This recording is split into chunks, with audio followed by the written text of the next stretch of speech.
Title: The Story of the Hunter from Mimasaka Province Who Stopped the Offering of Human Sacrifices. Part 7. Once upon a time, in Mimasaka Province, there were two deities known as Nakatsuka and Takano. The form of Nakatsuka was a monkey, and the form of Takano was a snake. Each year, they were celebrated with a festival for which a human sacrifice was required.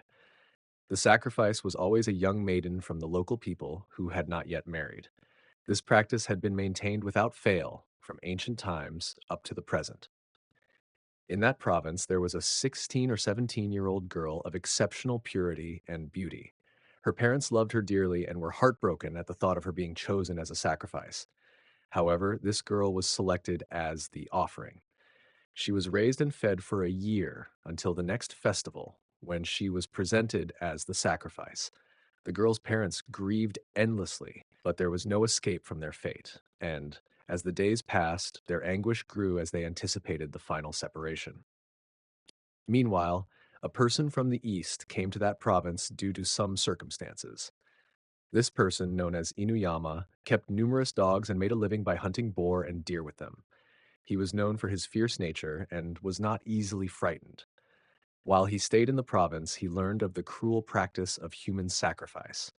Moved by this, Inuyama visited the house of the girl who was to be sacrificed, and seeing her through a small gap in the door, observed her purity, fairness, and elegance.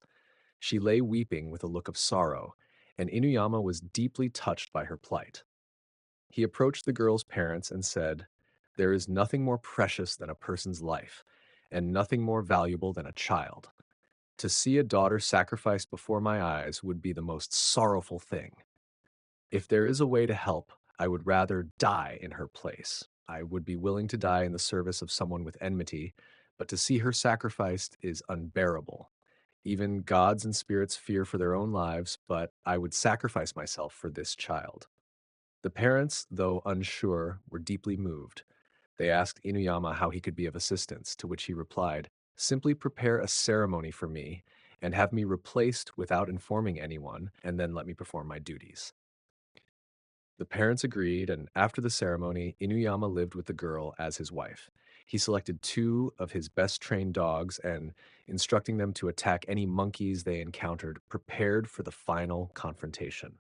On the appointed day, the festival began. A new long box was brought, and Inuyama, dressed in hunting attire and carrying a sword, entered the box. The two dogs were placed on either side of him. The procession of people carrying ceremonial objects like halberds, sacred branches, bells, and mirrors followed behind. The wife, fearful of what might happen, watched with trepidation. When the time came, the box was opened to reveal a large monkey among many others. The monkeys, having red faces and white teeth, began to make a great noise. Inuyama, with his sword ready, killed the large monkey and ordered the remaining ones to be dealt with. The dogs attacked and killed many of the monkeys, and those that survived fled into the mountains. As a result, a divine message was received through a priest, declaring, "From today onwards, we will no longer accept human sacrifices. Do not harm any living being. If you err in the future, do not blame the man who saved the girl or her family. Only assist in preserving life." The priest and others then told Inuyama that he was forgiven. He agreed to this and, after a period of time, escaped to the mountains. He lived with the girl as his wife, and her parents rejoiced in their son in law. Peace returned to the province, and thus the story has been passed down.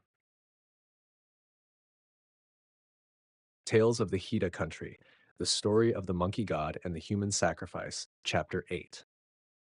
Once upon a time, there was a monk who diligently followed the path of Buddha.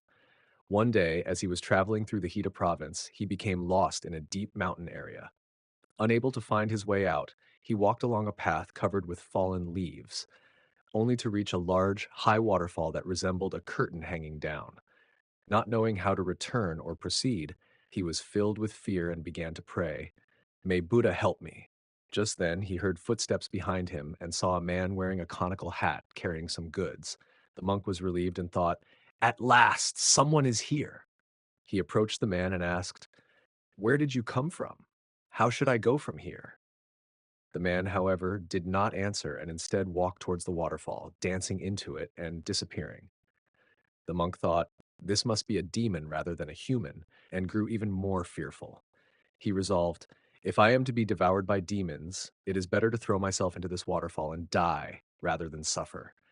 He jumped into the waterfall while praying, may Buddha save me in the afterlife. To his surprise, he found himself passing through the waterfall as if it were a thin veil. He continued on the path inside and emerged from the mountains onto a narrow trail, which led him to a large human settlement with many houses. Overjoyed, the monk left his belongings behind and ran toward the settlement. A tall man dressed in light yellow clothes caught up with him and said, "Do not lag behind." He led the monk to his home. The monk inquired, "What is this about?" The man in light yellow replied, "Come with me. I will explain everything." They were soon joined by many others who said, "Come with us. We will take care of you." The monk, bewildered, thought, "What is happening here?" They took him to a large house.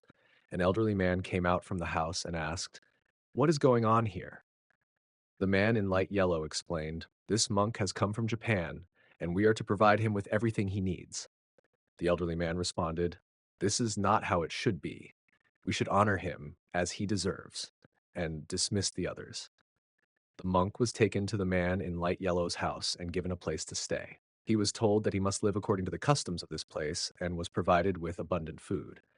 Though initially hesitant, he was persuaded to eat, and he found the food to be exquisitely prepared. As days passed, the monk noticed that the mood of the woman in the house, who was about 20 years old and very beautiful, changed. She seemed increasingly melancholic, and the host became more insistent that the man eat well and grow fat. Despite the monk's efforts to eat healthily, the woman continued to weep, which puzzled the monk. Eventually, a guest arrived and conversed with the host. The guest remarked, "It is a blessing to have a person like this who will bring peace to your daughter." The host agreed and lamented that if they had not found the monk, the situation might have been dire.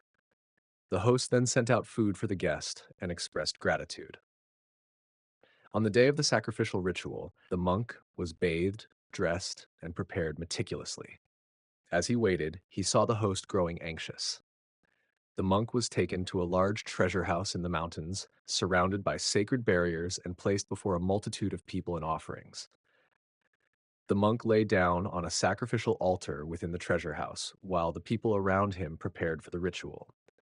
The monk secretly hid a sword he had obtained. When the time came, the doors of the treasure house opened, and the monk saw several monkeys emerge, their appearances increasingly fearsome. Realizing that these were indeed demons, he prepared himself for the worst. As the monkeys prepared to cut him, the monk quickly drew his hidden sword and fought off the demons. He tied them up and removed them from the sacred area, ensuring that they would not harm others. After the confrontation, the monk noticed a high flame burning in the sacred area. The people, initially fearful, were relieved when the monk emerged victorious and safe. Thus, the story has been passed down. Tales of the Fisherman and the Island of the Serpent. Once upon a time, in Kaga province, there were 7 fishermen who lived in a certain district. They were a group that frequently went out to sea, engaging in fishing as their profession. Over the years, these 7 men set out on a boat for their usual fishing trip. Despite their intention to fish, they were all equipped with bows, arrows, and weapons. As they rowed far out to sea, beyond the sight of the shore, a sudden storm arose. The wind blew them off course towards an unknown direction. With no way to control their boat, they could only lament their impending death as they drifted aimlessly.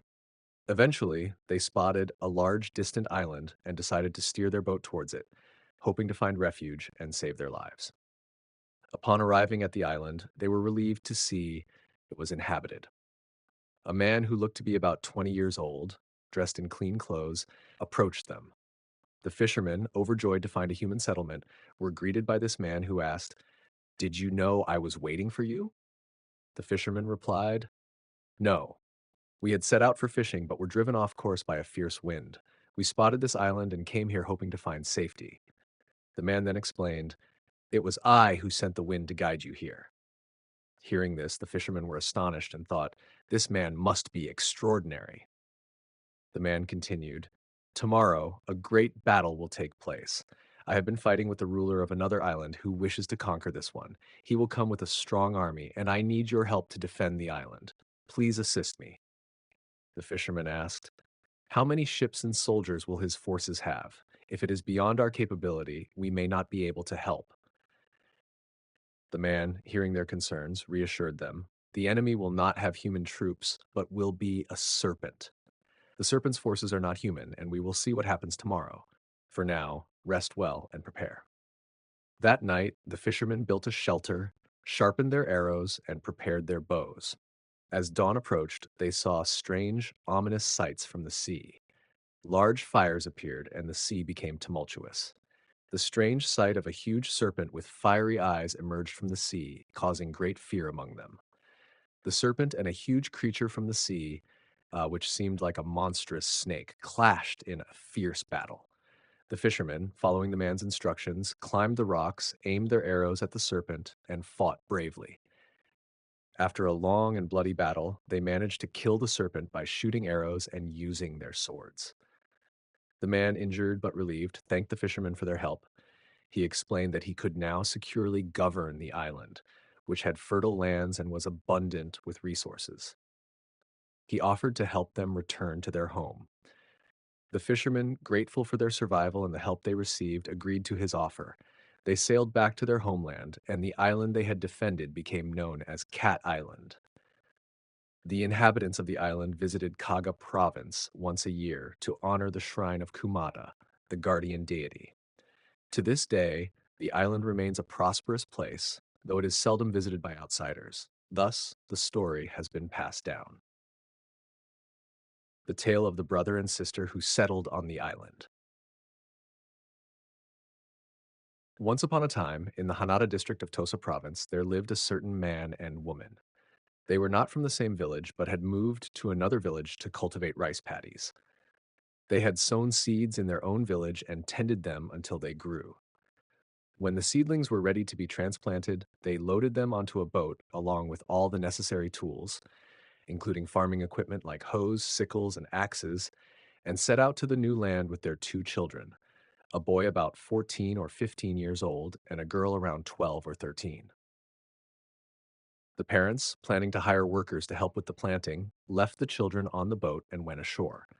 They believed it was safe to leave the boat for a short time, but a sudden wind caused the boat to drift away. The boat, carried by the wind, moved further out to sea. The children, unaware of the boat's drift, slept in the bottom of the boat. As the boat drifted further and the wind grew stronger, it was blown to a distant island. The children woke up, realizing their predicament, and became frightened and confused. They had no way to return and could only drift with the wind. Meanwhile, the parents, unable to find the boat upon returning to the shore, searched frantically, but to no avail. They called out, but there was no response, and eventually they gave up searching. The boat had been carried far south to an island. The children, frightened, disembarked and moored the boat, but found no signs of human habitation. With no other options, they decided to make the best of their situation. The girl said, "We have no choice now but to use the food we have sparingly to survive. Once it's gone, our lives may end. So let's try to plant the seedlings before they wither." The boy agreed. "I'll follow your lead. We have to do what we can." They found a suitable place with water and began to plant the rice seedlings, using the tools they had. They also used axes and other tools to cut down trees and build a shelter. As they lived off the island's resources and grew their crops, the harvest was plentiful. By autumn, their efforts had yielded a successful crop, and as the years passed, they thrived on the island. As time went on, the siblings grew up, married, and had children. The island, large and fertile, supported their growing family. Eventually, their descendants lived in abundance, and the island became known as the Island of the Brother and Sister. Thus, it is said that the story of how they settled and thrived on the island has been passed down through the generations, believed to be due to their fate from a past life. Thus, the story has been passed down.